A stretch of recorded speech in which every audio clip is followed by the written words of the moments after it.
India England test series के चौथे मुकाबले में बहुत शानदार परफॉर्मेंस रहा था भारतीय टीम का। खास तौर पर कप्तान रोहित शर्मा की कप्तानी लाजवाब थी, बल्लेबाजी भी लाजवाब थी। 55 रन की शानदार पारी खेली थी ऋषभ, और जिस तरीके से उनकी कप्तानी में अभी ये पूरा सीरीज खत्म नहीं हुआ, लेकिन भारतीय टीम ने इस सीरीज पर कब्जा कर लिया। बहुत ऐतिहासिक जीत रही है लगातार दोनों ही। पिछला मुकाबला भी हमने देखा कि वो भी ऐतिहासिक रहा, ये भी मुकाबला ऐतिहासिक इसलिए रहा मेरे हिसाब से क्योंकि रांची में जिस वक्त हमने देखा कि विकेट गिर रहे थे भारतीय टीम के, और उस वक्त हमने देखा शुभमन गिल और अपने डेब्यूटेंट खिलाड़ी जिनका तीसरे मुकाबले में डेब्यू हुआ था, वो बहुत शानदार परफॉर्मेंस कर रहे थे। ध्रुव जुरैल की काबिले तारीफ परफॉर्मेंस देखने को मिली थी। बिल्कुल दिव्यांशु, जिस तरीके से पहले मैच में ही भारत को झटका लगा था, कहीं ना कहीं इंग्लैंड ने जीत हासिल करी थी, बड़ी जीत, कमबैक किया था, और सवाल उठने खड़े हो गए थे कि कहीं ना कहीं रोहित शर्मा यंग ब्रिगेड को लेकर जो ये उतरे हैं, क्यों हम एक्सपीरियंस खिलाड़ी नहीं देख रहे, क्यों पुजारा टीम में मौजूद नहीं है, क्यों रहाणे मौजूद नहीं है। लेकिन यंगस्टर्स ने और रोहित शर्मा ने प्रूव कर दिया कि क्यों रोहित शर्मा और जो कोच हैं राहुल द्रविड़ क्यों यंगस्टर्स को इतना बैक कर रहे थे।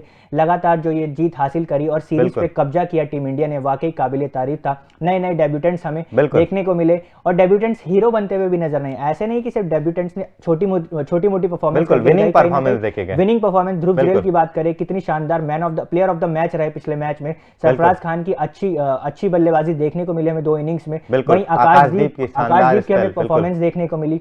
लेकिन बात यह है कि जिस तरीके से सवाल उठ रहा था कि बाकी यंगस्टर्स की जगह पे इनको लाया गया था, श्रेयस अय्यर को बाहर किया गया था, इनको लाया गया था, बात ये भी चल रही थी ईशान किशन, जो उनको बोला गया था लिस्ट क्रिकेट नहीं खेल रहे हैं, रणजी नहीं खेल रहे हैं। तो ये जो चीजें चल रही थी, कहीं ना कहीं यंगस्टर जो बीसीसीआई से भिड़ रहे थे कि हम आईपीएल की तैयारी कर रहे हैं, T20 के लिए प्रिपेयर कर रहे हैं, लेकिन हम वो नहीं, टेस्ट क्रिकेट नहीं खेलेंगे, रणजी नहीं खेलेंगे अपने स्टेट के लिए। तो उस पर अब जो प्रेस कॉन्फ्रेंस में जब रोहित शर्मा से सवाल किया गया इनडायरेक्टली, तो रोहित शर्मा ने क्या जवाब दिया, एक बार हम देखते हैं। मैंने यहां टीम में कोई भी ऐसा खिलाड़ी नहीं देखा जो भूखा नहीं हो। सभी लड़के जो यहां हैं और जो नहीं हैं, वे सभी खेलना चाहते हैं, लेकिन टेस्ट क्रिकेट में आपको बहुत कम मौके मिलते हैं। अगर आप उनका फायदा नहीं उठाते तो वे चले जाते हैं। टेस्ट क्रिकेट सबसे कठिन प्रारूप है। यदि आप इस प्रारूप में उत्कृष्टता और सफलता हासिल करना चाहते हैं तो आपको भूख दिखानी होगी। यह पता चल जाता है कि किसको भूख नहीं है और किन लोगों को यहां पर रहना नहीं है।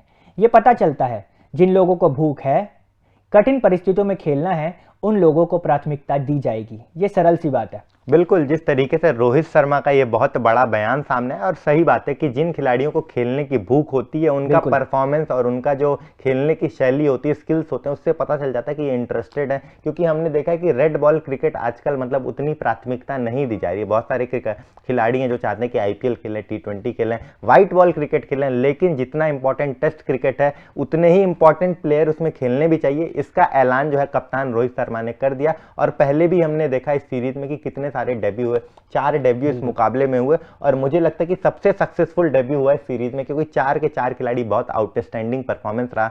सभी बहुत अच्छा कर रहे थे। बेशक रजत पाटीदार उतना अच्छा नहीं कर पाए बल्ले से, लेकिन फील्डिंग की बात कर लेंगे, फील्डिंग तो अच्छा किया कम से कम, और 3 शानदार डेब्यू भी देखने को मिला। बिल्कुल दिव्यांश, जिस तरीके से रोहित शर्मा ने साफ कर दिया कि मतलब वो दिख जाता है कि किस खिलाड़ी को खेलने की इच्छा है, किसको रन बनाने की भूख है, टेस्ट क्रिकेट खेलने की इच्छा है। जिस तरीके से ईशान किशन को बार बार बोला गया था कि आप रणजी खेलिए, हार्दिक पांड्या के लिए भी ये चीजें चल रही थी एक तरीके से, आपको लिस्ट क्रिकेट, डोमेस्टिक क्रिकेट खेलना होगा। लेकिन फिर उसके बाद ईशान किशन और हार्दिक पांड्या बड़ौदा में प्रैक्टिस करते हुए नजर आए थे, जिस तरीके से आईपीएल की प्रिपरेशन में जुटे हुए थे। तो मतलब कहीं ना कहीं वो साफ हो जाता है, दिख जाता है कि आप मतलब टेस्ट क्रिकेट को प्राथमिकता नहीं देते और टेस्ट क्रिकेट में शायद आप अपना फ्यूचर नहीं देखते हैं। लेकिन जिस तरीके से टीम ने साफ कर दिया कि टेस्ट क्रिकेट एक सबसे इंपॉर्टेंट और सबसे जिसको कहते हैं सबसे मुश्किल जो खेल वहीं पे आपका असली टेस्ट होता है मेरे हिसाब से क्रिकेट में। और अगर आप नहीं खेल रहे तो आपको टीम में जगह नहीं मिलेगी। और अब तो कप्तान रोहित शर्मा ने भी, हालांकि उन्होंने डायरेक्टली नाम नहीं लिया, लेकिन इनडायरेक्टली कहीं ना कहीं ये मुझे लगता है मैसेज ईशान किशन, श्रेयस अय्यर और हार्दिक पांड्या, जो खिलाड़ी टेस्ट को मतलब उतनी तवज्जो नहीं देते हैं, जो फैंटेसी क्रिकेट, T20 लीग्स सोचता है कि T20 सीरीज में हम खेल लेंगे, वनडे सीरीज हम खेल लेंगे, हम आईपीएल में खेल लेंगे, उनके लिए कहीं ना कहीं ये मुझे लगता है जवाब है। बिल्कुल, कहीं ना कहीं ये करारा जवाब दे दिया है कप्तान रोहित शर्मा ने, कि जैसा कि ऋषभ ने बताया, जो खिलाड़ी उतना इंटरेस्टेड नहीं रहते हैं रेड बॉल क्रिकेट में, अब उनको समस्या उनके लिए खड़ी होने वाली। क्योंकि जिस तरीके से हमने देखा कि रोहित शर्मा एक ऐसे कप्तान और साथ ही साथ इस तरीके के कोच हैं राहुल द्रविड़, जो कि युवाओं को बहुत ज्यादा मोटिवेट करते हैं, प्रोत्साहित करते हैं, और साथ ही साथ जो खिलाड़ी अच्छा परफॉर्म कर रहा है वो टीम में नजर भी आता है। और अगर आप उतना अच्छा नहीं परफॉर्म कर रहे हैं, बैक भी करेंगे, अगर आप इंटरेस्टेड हैं, आपके अंदर हमने देखा कि शुभमन गिल को बहुत बैक किया गया और फिर वो अच्छा परफॉर्म दे रहे हैं।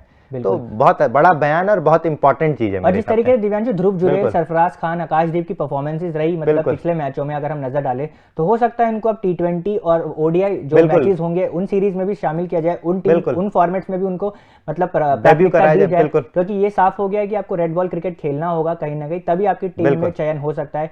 सिर्फ बीसीसीआई ने नहीं, बीसीसीआई के जो सेक्रेटरी है जयशान ने भी ये साफ कर दिया। अब तो कोच ने भी ये कहा था कि उन्होंने ईशान किशन को बोला था कि आपको खेलना पड़ेगा कहीं ना कहीं। तो मतलब अब मुझे लगता है बीसीसीआई और कप्तान, पूरी टीम मैनेजमेंट का ये जो है एक मतलब एक स्ट्रिक्ट एक्शन कहीं ना कहीं नजर आ रहा है। बिल्कुल। बाकी आपकी क्या राय है इस पूरे खबर पर कमेंट बॉक्स में बताइए, और जाते जाते तूफान स्पोर्ट्स को लाइक करिए, शेयर करिए और सब्सक्राइब करिए।